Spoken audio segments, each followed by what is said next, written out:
진정 누가 탕자인가? 오늘 누가복음 15장을 통해 알아보도록 하겠습니다. 예수님은 15장 말씀에서 세 개의 비유를 말씀하셨습니다. 4절부터 7절까지는 잃어버린 한 마리의 양을 찾은 비유입니다. 8절부터 10절까지는 잃어버린 한 드라크마를 찾은 여인의 비유지요. 그리고 11절에서 32절은 잃었던 아들이 돌아와서 잃었던 아들을 찾은 아버지의 비유입니다. 그런데 우리가 아는 것처럼 이 세 비유의 주제가 무엇입니까? 잃어버린 것을 찾은 기쁨입니다. 잃어버린 것을 찾은 기쁨이 이 세 비유의 주제입니다. 여러분, 잃어버린 것을 찾았으니 또 그 잃어버린 것이 소중한 것인데 그것을 찾았으니 얼마나 기쁘겠습니까? 한 마리의 양을 잃어버렸습니다. 이 양은 큰 재산 아니겠어요? 물론 남아있는 양들도 있지만 그 양 가운데 한 마리를 잃어버렸어요. 그래서 목자가 찾도록 찾다가 참 고생하고 찾은 겁니다. 그러니까 그 찾은 양을 어깨에 메고 이 목자가 즐거워하며 돌아와서 잔치를 벌였다는 것입니다. 한 여인이 집안에서 10개의 드라크마가 있었는데 이 드라크마는 은돈입니다. 은동전인데 하루의 품삯, 노동자의 하루의 품삯이라고 합니다. 그러니까 하루 종일 일해서 그 동전 하나를 얻을 수가 있는데 그걸 잃어버렸으니 하루의 수고가 날아가는 거예요. 그러니 얼마나 안타깝겠습니까? 그걸 뒤지고 뒤져가지고 그걸 찾아낸 것입니다. 그러니 얼마나 기쁘겠습니까? 그리고 우리가 아는 대로 한 집에 두 아들이 있었는데 이 둘째가 아버지 돌아가시면 주실 이 유산을 좀 미리 주시면 안 되겠습니까? 당돌하게 버릇없이 그렇게 얘기했는데 아버지가 그걸 줬어요. 근데 그걸 가지고 나가서 허랑방탕하게 살다가 다 잃어버리고 거지꼴이 돼가지고 그 당시에 가장 천한 일을 하는 돼지 치는 일을 하다가 돼지가 먹는 음식도 얻어먹으려고 그러다가 그것도 너무 어려우니까 제대로 못 얻어먹는 거예요. 굶어 죽게 생겼는데 아버지 집이 생각나서 내가 아버지한테 돌아가서 아버지, 내가 죄인입니다. 잘못했습니다. 이제는 아들이 아니라 종으로 나를 받아주시면 안 되겠습니까? 사정이라도 해봐야 되겠다. 그렇게 하고 그 아들이 돌아왔는데 이 아버지가 그 아들을 맞아주시고 그리고 품어주시고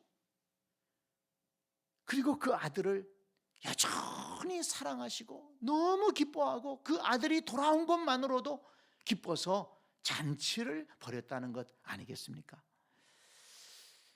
그렇기 때문에 오늘 이 15장 말씀에는 즐겁다, 기뻐한다는 말씀이 반복되어 나옵니다. 자, 5절 말씀 보세요. 찾아낸 즉 즐거워 어깨에 메고. 네, 찾아내니까 그 잃어버린 양을 찾아내니까 즐거움이 생긴 거예요. 그래서 덩실덩실 그 무거운 양을 어깨에 메고 돌아옵니다. 6절 말씀, 나와 함께 즐기자. 네, 그 찾은 것의 기쁨을 다른 사람들과 함께 즐거워하자고 얘기합니다. 9절 말씀 보세요. 찾아낸 즉 나와 함께 즐기자. 네, 드라크마 하나를 찾아내고 나서는 얼마나 좋았는지 옆집에 사는 사람들 불러다가 함께 그 얘기를 나누면서 즐거워하자는 것입니다. 24절 말씀, 내가 잃었다가 다시 얻었노라 하니 그들이 즐거워하더라. 네, 이 아버지가 너무 기뻐하며 그 얘기를 둘째 아들 돌아왔다고 얘기하니까 그 듣는 사람들이 다 함께 즐거워했다는 것입니다. 그런데 여러분, 예수님께서 지금 이 이야기를, 이 세 가지 이야기를 왜 하신 것일까요? 이 비유를 왜 말씀하셨습니까? 그냥 한간에 떠도는 이런 얘기들이 있다더라. 그거 얘기하신 걸까요? 얘기하기를 좋아하셔서 어느 집에 그래 양을 한 마리 잃어버렸는데 찾았대. 그래 잔치를 했대. 그 어느 동네에 그 한 여인이 그래 드라크마를 잃어버렸다가 찾았대. 그래서 그렇게 즐거워했대. 어느 집 아들이 그래 그렇게 배은망덕하게 나갔다가 그 집 꼴이 돼서 돌아왔는데 아버지가 잘 맞아줬대. 그냥 한간에 있는 얘기를 그냥 하신 것일까요? 예수님은 분명한 목적이 있어서 이 말씀을 하신 것입니다. 그 목적이 어디에 있을까요? 자, 7절 말씀 그리고 10절 말씀에 그 목적을 분명하게 말씀하십니다. 자, 7절 말씀 같이 읽습니다. 시작. 내가 너희에게 이르노니 이와 같이 죄인 한 사람이 회개하면 하늘에서는 회개할 것 없는 의인 99으로 말미암아 기뻐하는 것보다 더하리라. 10절 시작. 내가 너희에게 이르노니 이와 같이 죄인 한 사람이 회개하면 하나님의 사자들 앞에 기쁨이 되느니라. 그리고 맨 마지막에 31절 시작. 이인의 동생은 32절 이인의 동생은 죽었다가 살아났으며 내가 잃었다가 얻었기로 우리가 즐거워하고 기뻐하는 것이 마땅하다 하니라. 아멘. 네, 예수님이 지금 말씀하신 이유가 무엇입니까? 양을 찾은 얘기하는 게 아니에요. 드라크마 찾은 얘기하는 게 아닙니다. 지금 예수님은 그 잃어버린 양을 찾았다는 그 비유를 통해서 잃어버린 영혼이 돌아왔을 때의 기쁨을 말씀하시는 겁니다. 드라크마도 마찬가지예요. 잃어버린 드라크마를 찾았을 때 기뻐했다. 그 말씀을 하시면서 잃어버린 영혼이 돌아왔을 때 하나님이 기뻐하시고 하늘나라에서 잔치를 벌인다는 것입니다. 그러니까 이 세 가지 비유를 통해서 예수님이 말씀하시는 것은 무엇인가 하면 하나님의 기쁨입니다. 하나님은 무엇 때문에 기뻐하시느냐? 하나님은 무엇을 기뻐하시느냐? 또 더 나아가서 하나님은 무엇을 우리가 할 때 기뻐하시느냐? 이것을 말씀해 주는 것이죠. 자, 우리가 잘 아는 말씀 누가복음 19장 10절 앞으로 또 이 말씀을 묵상하게 될 텐데요. 19장 10절 말씀을 읽어보겠습니다. 이 말씀과 직접 연관이 되죠. 19장 10절 시작. 인자가 온 것은 잃어버린 자를 찾아 구원하려 함이라. 예수님이 오신 목적을 얘기하고 있는데 잃어버린 자를 찾아 구원하려 하심이라. 이게 중요한 것입니다. 네, 그래서 여기 15장에서 잃어버린 것을 찾았을 때 기뻐하는 세 가지 비유를 말씀하신 것이 바로 이 목적을 이루셨기 때문에 기뻐한다는 것입니다. 누가복음 19장에서 이 말씀을 하신 게 어떤 배경이 있나요? 우리가 잘 알잖아요. 삭개오가 돌아온 내용입니다. 삭개오는 세리장으로서 하나님을 떠나서 돈에 대한 욕심을 가지고 이스라엘 자기 동족을 괴롭히면서 세금을 통해서 로마의 등을 업고 세금을 통해서 백성들을 괴롭힌 사람이에요. 그리고 재산을 축적했습니다. 그래서 사람들은 굉장히 이 삭개오를 미워했습니다. 손가락질했습니다. 죄인의 상징입니다. 자기 동족의 돈을 뜯어가지고 로마에다가 바치고 자기 배를 불리는 사람이다. 반역자라고 생각했어요. 그런데 그가 마음에 깊은 영적인 갈증이 있었잖아요. 내가 이렇게 살면 안 되는데. 그런데 이렇게 살아왔으니 어떡합니까? 어떻게 하다 보니까 그 직업을 갖게 되었고 그렇게 살아오면서 손가락질 받았어요. 그러다가 인생의 깊은 고민 속에 살다가 예수님이란 분을 알게 된 것 아닙니까? 근데 그 예수님이 자기 동네에 오신다는 거예요. 야, 내가 그 예수라는 양반 한번 만나봤으면 좋겠다. 그러면 좀 내가 이 인생의 고민을 좀 해결할 수 있지 않을까? 그래서 예수님을 만나기 위해서 길거리로 나갔는데 키가 작아가지고 사람들이 하도 많이 모여서 예수님을 만날 수가 없는 거예요. 그리고 또 생각해 보면 사람들 속에 들어가면 그 삭개오라는 거 다 아니까, 세리라는 거 다 아니까 사람들이 얼마나 눈총을 주겠어요. 그리고 막 밀어냈겠죠. 그러니까 나무 위에 올라가는 거예요. 근데 예수님이 그 삭개오를 보시고, 삭개오는 예수님을 찾았고 그 삭개오를 예수님이 보신 것 아닙니까? 삭개오야, 내려와라. 오늘 네 집에 내가 유해야 되겠다. 그래서 삭개오가 급하게 내려와서 예수님을 자기 집에 모셔다가 음식을 대접하고 그리고 모셨지 않습니까? 그런데 거기에서 어떤 일이 있었겠습니까? 예수님이 말씀을 가르쳤을 겁니다. 이 삭개오가 자기의 인생의 고민을 얘기했을 거예요. 그리고 해답을 찾은 것이죠. 그래서 삭개오가 예수님 앞에 뭐라고 고백합니까? 거기 19장 8절에 보면 삭개오가 주님, 내 소유의 절반을 가난한 자들에게 주겠사오며 만일 누구의 것을 속여서 빼앗은 일이 있으면 네 갑절이나 갚겠나이다. 회개했다는 것입니다. 말로만 회개가 아니라 진심으로 회개했다는 거예요. 내가 정말 누구한테 세리로서 손해보게 한 것이 있다면 다 갚겠습니다. 이게 진짜 회개한 것이죠. 말만 회개한 것이 아니죠. 예수님 말씀 듣고 회개하고 이제 바르게 살겠습니다, 이 얘기 아니겠습니까? 그래서 예수님이 뭐라고 그에게 얘기하십니까? 예수께서 이르시되 오늘 구원이 이 집에 이르렀으니 이 사람도 아브라함의 자손이미로다. 육적으로는 아브라함의 자손이죠. 근데 이 회개를 통해서 진정한 아브라함의 자손으로 돌아왔다는 것 아니겠습니까? 그러니까 이 삭개오가 잃어버렸던 하나님의 나라를 회복한 것입니다.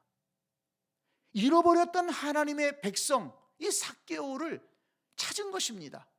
그러니 예수님이 기뻐하신 것이죠. 그러면서 예수님이 말씀하신 겁니다. 내가 온 것은 잃어버린 자를 찾아 구원하러 왔다. 이렇게 잃어버린 삭개오와 같은 자를 찾아 구원하러 왔다. 그러면서 기뻐하신 것입니다. 그러니까 이 삭개오의 구원의 사건은 누가복음 15장에서 기록되었던 이 세 가지 비유와 연결되는 것이죠. 하나님 아버지의 뜻이 무엇인지, 하나님이 무엇을 기뻐하시는지, 하나님이 메시아를 왜 이 땅에 보내셨는지 분명하게 알 수 있는 것입니다. 에베소서 1장을 한번 보겠습니다. 에베소서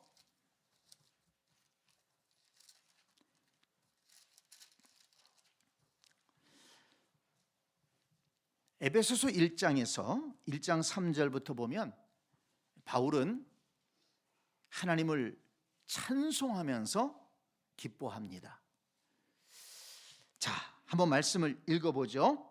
3절부터 제가 읽겠습니다. 잘 따라오세요. 찬송하리로다 하나님 곧 우리 주 예수 그리스도의 아버지께서 그리스도 안에서 하늘에 속한 모든 신령한 복을 우리에게 주시되 곧 창세전에 그리스도 안에서 우리를 택하사 우리로 사랑 안에서 그 앞에 거룩하고 흠이 없게 하시려고 그 기쁘신 뜻대로 우리를 예정하사 예수 그리스도로 말미암아 자기의 아들들이 되게 하셨으니. 지금 바울은 창세전부터 택하셔서 예수 그리스도 구원하시려고 예수 그리스도를 보내주시고 그 예수 그리스도를 통해서 하나님의 아들들이 되게 하셨다는 것입니다. 그런데 여기서 우리가 주목해 봐야 될 것이 뭡니까? 5절 그 기쁘신 뜻대로, 거기 밑줄을 치세요. 그 기쁘신 뜻대로.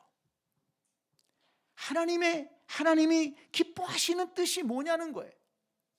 하나님은 그 기뻐하시는 뜻을 이루기 위해서 창세전부터 예정하시고 그 뜻을 이루시기 위해서 메시아를 이 땅에 보내시고 그 메시아 예수 그리스도를 통해서 죄 사함을 얻게 하시고 하나님의 자녀로 회복하게 하셨다는 것입니다. 그 기쁘신 뜻대로 그 일을 이루신 거예요.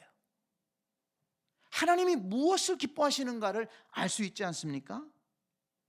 자, 그 다음에 6절. 이는 그가 사랑하시는 자 안에서 우리에게 거저 주시는 바 그의 은혜의 영광을 찬송하게 하려는 것이라. 우리는 그리스도 안에서 그의 은혜의 풍성함을 따라 그의 피로 말미암아 속량 곧 죄 사함을 받았느니라. 이는 그가 모든 지혜와 총명을 우리에게 넘치게 하사 그 뜻의 비밀을 우리에게 알리신 것이요 그의 기뻐하심을 따라 그리스도 안에서 때가 찬 경륜을 위하여 예정하신 것이니 하늘에 있는 것이나 땅에 있는 것이 다 그리스도 안에서 통일되게 하려 하심이라. 자, 거기 9절에도 뭐가 나옵니까? 그의 기뻐하심을 따라 그리스도 안에서 때가 찬 경륜을 위하여 예정하신 것이다. 하나님의 기뻐하시는 뜻에 따라서 그리스도를 보내시고 때가 찬 경륜을 위하여 하나님의 때에 그리스도를 보내셔서 그 구원의 역사를 이루셨다는 것입니다. 우리가 무엇을 기억해야 됩니까? 하나님이 기뻐하시는 것이 무엇이냐? 그리고 우리가 하나님이 기뻐하시는 일을 해야 한다면 그 일이 무엇이냐? 그걸 우리가 이 말씀을 통해서 깨달을 수가 있다는 것입니다. 자, 누가복음 10장으로 가보겠습니다. 누가복음 10장, 우리가 지난번에 이 말씀을 묵상했었는데요. 누가복음 10장 20절을 보겠습니다. 누가복음 10장 20절 같이 읽습니다. 그러나 귀신들이 너희에게 항복하는 것으로 기뻐하지 말고 너희 이름이 하늘에 기록된 것으로 기뻐하라 하시니라. 아멘. 무엇으로 기뻐하라고요? 너희 이름이 하늘에 기록된 것으로 기뻐하라. 이 말씀의 배경이 무엇입니까? 예수님께서 70명의 제자를 둘씩 묶어서 전도하러 내보내셨습니다. 능력을 주셔서 내보내셨습니다.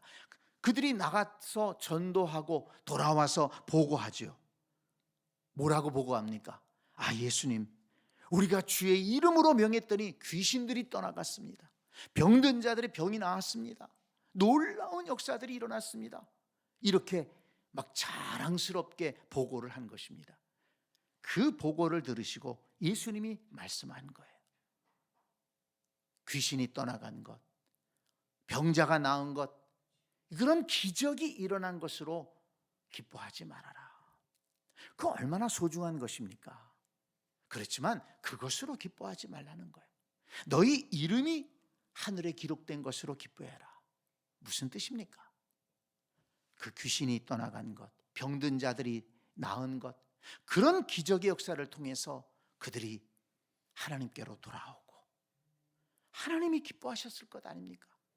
그리고 또 하나님이 기뻐하신 일을 했으니 너희 이름이 하늘에 기록될 것이다. 그냥 제자들의 이름이 그냥 구원받은 사람으로 기록된 것을 말하는 것이 아닙니다. 지금 하늘에 너희 이름이 기록되었다는 것은 어떤 의미에서 그 이름이 기록되었느냐? 바로 하나님이 기뻐하시는 일을 했다는 그 이름으로, 다시 말하면 상급이 주어지는 이름으로 하늘나라에 기록되었다는 것입니다. 생명책에 우리 이름이, 구원받은 하나님의 자녀들은 그 이름이 기록됩니다. 우리의 이름이 예수 그리스도로 말미암아 거듭난 사람들의 이름은 하나님 나라 생명책에 기록된 것을 우리는 믿습니다. 그런데 여기 누가복음 10장 20절에 너희 이름이 하늘에 기록된 것으로 기뻐하라. 이것은 조금 더 깊이 묵상해 보면 구원받은 백성으로서 생명책에 기록된 것 이상으로 정말 하나님이 기뻐하시는 일을 했다는, 그 기뻐하시는 일을 감당했다는 그 사람들, 하나님께서 정말 더 소중히 여기시는 그 사람들의 이름으로 기록되었다. 이렇게 좀 이해해 볼 수 있지 않겠습니까? 성도 여러분, 우리가 이 누가복음 15장 오늘 본문 말씀을 통해서 우리는 두 가지를 기억하자고 했습니다. 하나님이 기뻐하시는 일이 무엇인가? 그걸 알아야 우리도 하나님의 기쁨에 동참할 수 있습니다. 자, 여러분, 우리가 신앙생활하고 있는데 신앙생활하면서 무엇 때문에 우리가 기뻐해야 될까요? 정말 우리에게 진정한 기쁨이 되는 게 무엇이겠습니까? 잃어버린 영혼이 주께로 돌아오는 것을 볼 때 우리가 기뻐할 수 있어야 된다는 것입니다. 그 기쁨이 우리에게 있어야 된다는 거예요. 그리고 또한 더 나아가서 하나님이 기뻐하시는 일을 나도 해야 되겠다. 복음을 전해서 예수 그리스도께 돌아오는 그 영혼을 보면서 하나님의 기쁨이 되는 삶을 살아야 되겠다 하는 것입니다. 자, 그런데 이러한 하나님의 뜻을 알지 못하고 하나님의 기쁨을 알지 못하고 그러면서도 하나님을 믿고 섬기고 있다고 생각하는 사람들이 있었다는 것입니다. 지금 예수님이 이 누가복음 15장의 말씀을 지금 하고 있는 그 대상들이 바로 그런 사람이었습니다. 자, 그들이 누구일까요? 누가복음 15장 1절부터 3절까지 말씀을 보겠습니다. 자, 누가복음 15장 1절로 3절 같이 읽습니다. 시작. 모든 세리와 죄인들이 말씀을 들으러 가까이 나오니 바리새인과 서기관들이 수군거려 이르되 이 사람이 죄인을 영접하고 음식을 같이 먹는다 하더라. 예수께서 그들에게 이 비유로 이르시되. 자, 보세요. 지금 모든 세리와 죄인들이 말씀을 들으러 가까이 왔어요. 그런데 그 옆에서 바리새인과 서기관들이 수군거렸다고 그랬어요. 그리고 예수님을 향해서 아니 이 사람이 아니 그래 랍비라고 그러면서 하나님의 뭐 아들이라고 그렇게 얘기하면서 저렇게 죄인들하고 밥을 먹어? 죄인들하고 저렇게 교제를 해? 이렇게 수군거리는 거예요. 예수님께서 그들에게 이 비유로 말씀하셨다. 이 세 가지 비유는 그들에게 하신 겁니다. 이 그들은 누굴까요? 자, 1절에 나오는 모든 세리와 죄인들일까요? 2절에 나오는 바리새인과 서기관들일까요? 그들은 누굴까요? 2절에 나오는 바리새인과 서기관들이죠. 바리새인과 서기관들은 이 세리와 죄인들, 하나님을 떠났던 자들, 하나님을 모르는 자들, 네, 지금까지 죄 가운데 살아왔는지 모르겠어요. 어떤 죄를 졌는지 모르겠어요. 그렇지만 그 당시에 사회적으로 손가락질 받았습니다. 바리새인과 서기관들, 유대인들은 그들을 혐오했습니다. 그런데 그들이 예수님의 말씀을 듣고자 나왔어요. 말씀을 듣고자 나왔다는 것은 그들의 심령이 열렸다는 것이고, 또 예수님 말씀을 듣고 회개하고 하나님께로 돌아오려고, 믿음으로 돌아오려고 그렇게 나온 것이 아니겠습니까? 그런데 바리새인과 서기관들은 그들을 싫어했어요. 계속해서 싫어했습니다. 네, 그 전에 그들이 정말 죄 가운데 살고 하나님을 모르고 말씀을 외면하고 살던 그들, 그들이었다면 그렇게 생각할 수 있을지 모르겠지만 지금은 그들이 그런 사람들이 아니잖아요. 예수님께 말씀을 들으러 나왔잖아요. 하나님의 진리를 깨닫기 위해 나왔잖아요. 하나님을 믿고자 나왔지 않습니까? 그러면 이제 그 사람들을 다르게 봐야 되지 않겠어요? 그들을 환영해야 되지 않습니까? 아니, 바리새인과 서기관들이 뭐 하는 사람들입니까? 바리새인들은 누구보다도 하나님의 말씀, 구약의 율법을 소중히 여기고 그 율법 말씀대로 살려고 애썼던 사람들이에요. 서기관들이 누굽니까? 그 율법의 말씀을 기록하고 가르치는 사람들입니다. 그렇다면 하나님의 뜻이 무엇인지를 알고 죄인들이 회개하고 돌아왔다면 누구보다 환영해야 되지 않겠습니까? 그런데 그들은 여전히 그들을 미워하고 손가락질하고 그들을 영접하고 그들을 환영하고 그들에게 하나님의 말씀을 가르치고 하나님 나라의 복된 말씀을 전하는 예수님을 비난하고 수군거렸던 것입니다. 그래서 바리새인과 서기관들은 하나님의 기쁨에 동참하지를 못했습니다. 죄인들이 돌아와도 기뻐할 줄 몰랐어요. 오히려 원망했습니다. 여러분 이걸 잘 보셔야 됩니다. 서기관과 바리새인들이 기뻐한다는 얘기 봤어요? 서기관과 바리새인들은 매사에 불평이에요. 원망이에요. 예수님 말씀을 그렇게 들으면서도 깨닫지 못하고 마음이 닫혀 있어요. 하나님의 기쁨에 동참하지 못합니다. 많은 사람들이 예수님 말씀 듣고 회개하고 하나님께로 돌아와서 기뻐하지 않았습니까? 그러니까 예수님을 따라다니고 그랬던 것 아니겠어요? 그런데 이 바리새인과 서기관들은 하나님의 기쁨에 동참하지 못했습니다.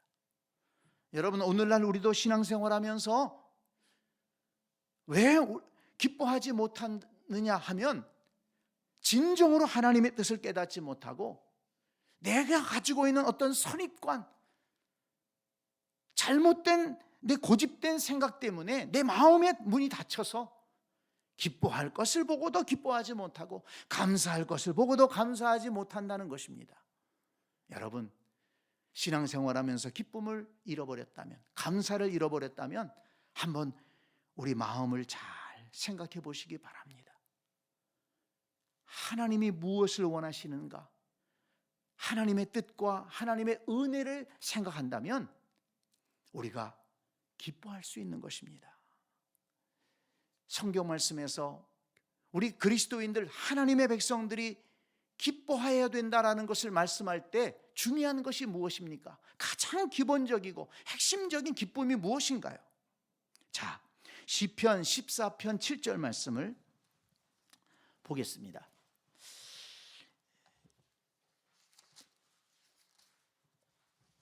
시편 14편 7절 같이 읽겠습니다. 이스라엘의 구원이 시온에서 나오기를 원하도다. 여호와께서 그의 백성을 포로된 곳에서 돌이키실 때에 야곱이 즐거워하고 이스라엘이 기뻐하리로다. 아멘. 야곱이 즐거워하고 이스라엘이 기뻐한다. 언제? 여호와께서 그의 백성을 포로된 곳에서 돌이키실 때에. 포로된 곳에서 돌이키실 때에. 이 말씀은 역사적으로 보게 되면 바벨론의 포로에서 돌아올 때 이스라엘은 기뻐합니다. 이렇게 역사적으로 해석할 수 있습니다.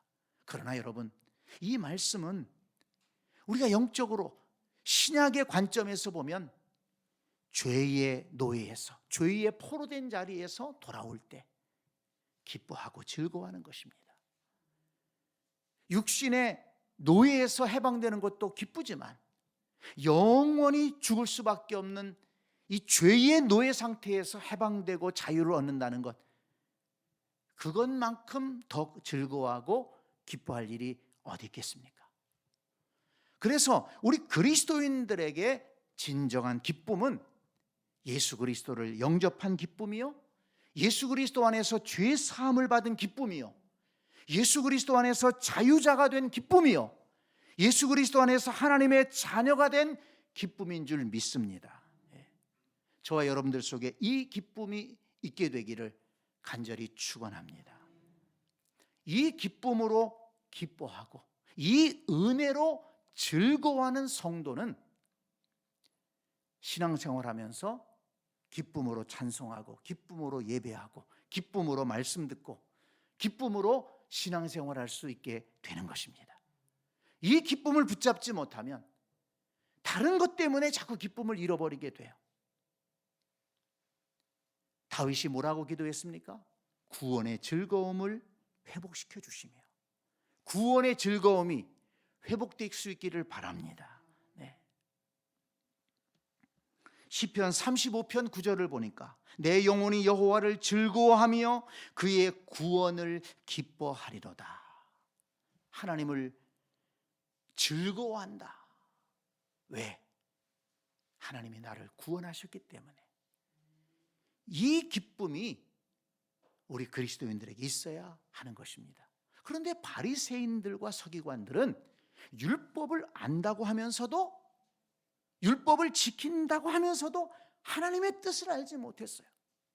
그래서 그들은 원망하고 불평하고 그리고 정죄하고 그 죄인들이 회개하고 주께로 돌아오는 것을 보면서도 기뻐할 줄 모르고 환영할 줄 모르고 오히려 그 죄인들을 영접하는 예수님을 비난하면서 수군거렸다는 것입니다.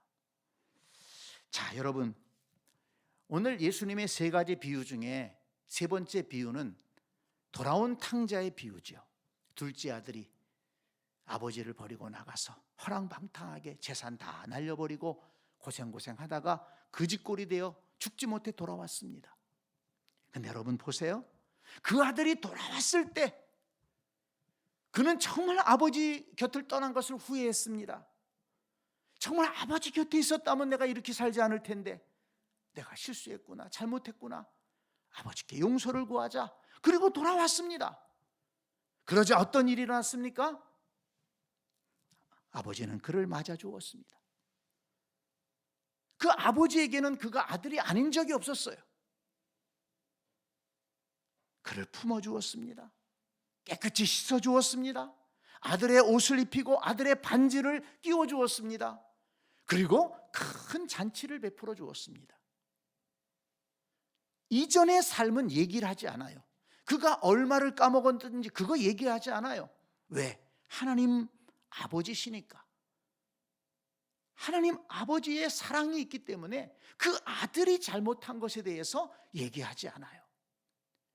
그리고 그 아들은 아버지께로 돌아옴으로 말미암아 이전에 누렸던 그 아들의 권세, 아들의 은혜, 그 아들의 복을 다시 누리게 된 것입니다. 그러니까 그 탕자는 아버지께로 돌아온 순간 이제는 탕자가 아닙니다. 아버지의 아들입니다. 그 아들이 아버지한테 얼마나 잘했겠어요? 저는 잘했을 거라고 생각이 듭니다. 근데 여러분 보세요. 그의 그 형은 집을 떠나지 않았습니다. 굉장히 좀 모범적인 모습이 있었던 것 같아요. 그런데 그는 아버지의 기쁨을 이해하지 못합니다. 동생이 돌아왔을 때, 아버지의 아들 둘째가 돌아왔을 때 아버지가 그렇게 기뻐하고 잔치를 벌이고 그 아버지의 기쁨, 아버지의 마음을 이해하지 못했습니다. 아버지의 기쁨에 동참하지 못했습니다. 왜 그랬을까요? 이 첫째 아들의 잘못은, 다른 사람의 잘못은 지적할 줄 알지만, 정죄할 줄 알지만 그가 돌아왔을 때 용서하지 못했습니다. 지금 그 동생은 돌아온 탕자입니다. 회개하고 돌아왔어요. 그렇다면 자기 동생이 회개하고 돌아왔는데, 회개하고 돌아온 동생은 용서하고 받아줘야 되지 않겠습니까? 그런데 여전히 그 동생의 잘못만을 바라보는 거예요. 그 동생이 잃어버리고 탕진하고 온 재산만을 본 것입니다. 물질적인 관점에서 그를 본 것입니다. 그리고 무엇보다도 그 아버지의 크신 사랑을 이해하지 못하는 거예요. 근데 여러분 생각해 보세요. 그 아버지의 넓은 사랑은 둘째 아들에게만 향해 있습니까? 아니죠. 첫째 아들에게도 그 아버지의 넓은 사랑은 여전히 있는 것입니다. 그래서 이 아버지가 첫째 아들한테 뭐라고 얘기합니까? 너는 나와 함께, 항상 나와 함께 있으니 내 것이 다 내 것이 아니냐. 내가 너를 얼마나 사랑하는데 지금 내가 가진 모든 거 다 네 거 아니냐. 근데 왜 불평하느냐. 네 동생은 어쨌든 살아 돌아오지 않았느냐. 근데 이 첫째 아들은 그걸 이해하지 못하는 것입니다. 아버지가 이 첫째 아들 얼마나 사랑했겠습니까? 지금까지 사랑으로 보살피고 사랑으로 인도해 주지 않았습니까? 여전히 사랑하고 있어요. 근데 그 사랑을 알지 못하는 거예요. 그러니까 둘째 아들 나갔다가 화랑방탕하게 살다가 돌아온 그 둘째 아들 환영하는 것에 대해서 기뻐하지 못했다는 것입니다. 자, 여러분, 그들이 누굽니까? 바로 바리새인과 서기관들이라는 거예요. 그래서 여기 지금 32절 말씀에 이 내 동생은 죽었다가 살아났으며 내가 잃었다가 얻었기로 우리가 즐거워하고 기뻐하는 것이 마땅하다. 이 말씀은 바로 바리새인과 서기관들을 향해 하는 거예요. 죄인과 세리들이 지금 돌아오지 않았느냐? 그렇다면 우리가 기뻐하고 즐거워하는 것이 마땅하지 않느냐? 이것을 예수님은 말씀하신 것입니다. 자, 그렇다면 여러분, 우리는 결론적으로 이 말씀을 통해서 예수님이 세 가지 비유를 들으시면서 이렇게 강조하신 이 말씀을 통해서 우리 마음속에 담아야 될 것이 무엇일까요? 하나님이 무엇을 기뻐하시느냐? 하나님의 기쁨이 되는 가치가 무엇이냐? 이걸 우리가 놓치지 말아야 한다는 것입니다. 잃어버린 한 영혼이 주께로 돌아올 때 그것을 하나님은 가장 가치 있게 여기시고 하나님이 기뻐하신다는 것입니다. 여러분, 잃어버린 한 영혼이 주께로 돌아올 때 하나님이 기뻐하신다면, 생각해 본다면 우리가 하나님 앞으로 돌아와서 하나님을 잘 믿고 섬긴다면 하나님은 얼마나 기뻐하시겠습니까? 그래서 하나님은 우리 때문에 기뻐하시는 거예요. 예배하는 우리 때문에 기뻐하시고 말씀을 듣고 하나님의 뜻대로 살려고 하는 우리 때문에 기뻐하시는 것입니다. 그리고 또 잃어버린 영혼이 주님 앞으로 돌아왔을 때 그것으로 인해서 우리도 기뻐해야 되는 것입니다. 그것이 하나님의 기쁨에 동참하는 것이죠. 여러분, 하나님의 기쁨에 동참하는 저와 여러분들이 될 수 있기를 간절히 축원합니다. 네. 그리고 하나님이 기뻐하시는 일을 위해서 우리는 헌신해야 되겠다. 예수님이 그 일을 하신 것 아니겠습니까? 내가 온 것은 잃어버린 자를 찾아 구원하려 하심이라. 예수님이 제자들에게 당부하신 것도 무엇입니까? 너희는 가서 복음을 전해라. 만민에게 복음을 전해라. 무엇 때문에 복음을 전하라는 것입니까? 그들이 돌아와서 세례를 받고 하나님의 자녀가 되고 주께서 말씀하신 것을 따라서 살아가는 하나님의 백성이 되게 하는 그 목적을 이루기 위해서 복음을 전하라고 하지 않으셨습니까? 그것이 하나님의 뜻이기 때문에, 하나님의 기쁨이기 때문에 그것이 우리의 기쁨이 되어야 되고 그 기쁨의 일을 위해서 우리에게 헌신을 요구하시는 것입니다. 하나님의 기쁨이 우리의 기쁨이 되기를 원합니다.